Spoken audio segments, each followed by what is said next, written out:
If you listen to this show on a regular basis, then you know we tell a lot of stories about veterans. Well, that's because we love telling stories about veterans. And this episode is one of those episodes. Today on the show, a few fascinating stories from a Marine Corps veteran from Chattanooga who was a bulldozer driver at the Battle of the Chosin Reservoir during the Korean War.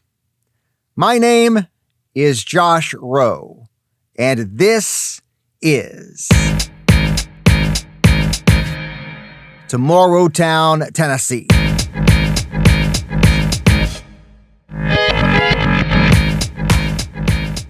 Tell me who you are. What's your name? My name is William Marvin Parks. Where'd you grow up? I grew up in Chattanooga, Which part? East Chattanooga. Where'd you go high school? I didn't go to high school.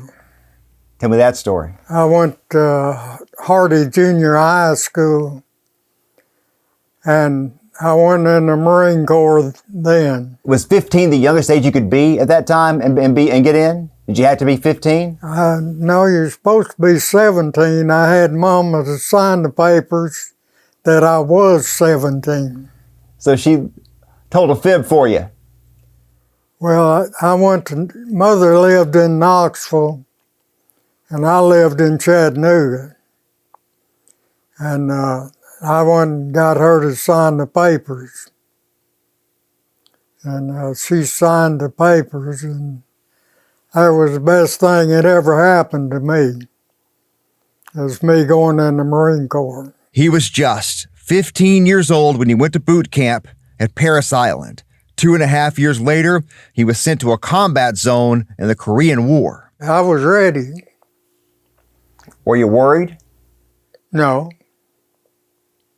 I never was worried. He was at or near some major battles. He was at the Chosin Reservoir, miserable conditions, temperatures at 30 below zero. It's estimated 2,500 U.S. troops died in the battle, some froze to death, thousands more wounded. Many didn't have food to eat because their cans of sea rations were frozen. What you would do is build a fire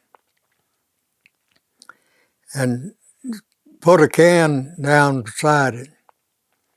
And then you take and reach down and get a hold of that core, get it up, and gnaw off all the beans or any whatever it was off of it, and then put it back in that can. Usually it was anywhere between 30 and 40 below at night. And then it would warm up between 10 and 15 below in the daytime. And in the daytime, it didn't bother me. But at nighttime, you got cold. How'd you manage it? You just sit there. And most time we'd take a sleeping bag with us and get in that sleeping bag with all your clothes on. That's the only way you could stay warm. You were there close to Inchon, were you not? Yeah. Tell me about Inchon. Yeah, I was in the fifth and final wave at Inchon.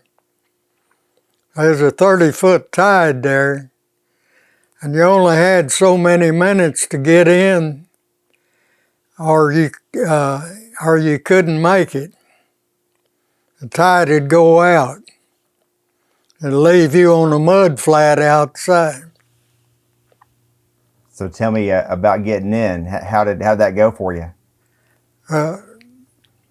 We had a artillery shell hit the port gun turret, killed both sailors there. It hit shrapnel from it, hit a bunch of drums that had gasoline in them, and we had gasoline floating on the top deck. And they managed to get it washed off before it caught on fire. And our chow hall on that LST was turned into a hospital. So just as soon as we landed, we had all the ammunition for the rifle companies in the bow of the LST, and we had to take it off. When you got into shore, what'd you do then? After the landing? We stayed on the beach all night because we had to unload ammunition and stuff out of the fronts of the LST. And then we unloaded our equipment and put them in a place. And we stayed there the next day. And the next day they had already gone into Kempo. And we got into Kempo, and just soon we dug in, we come under artillery fire.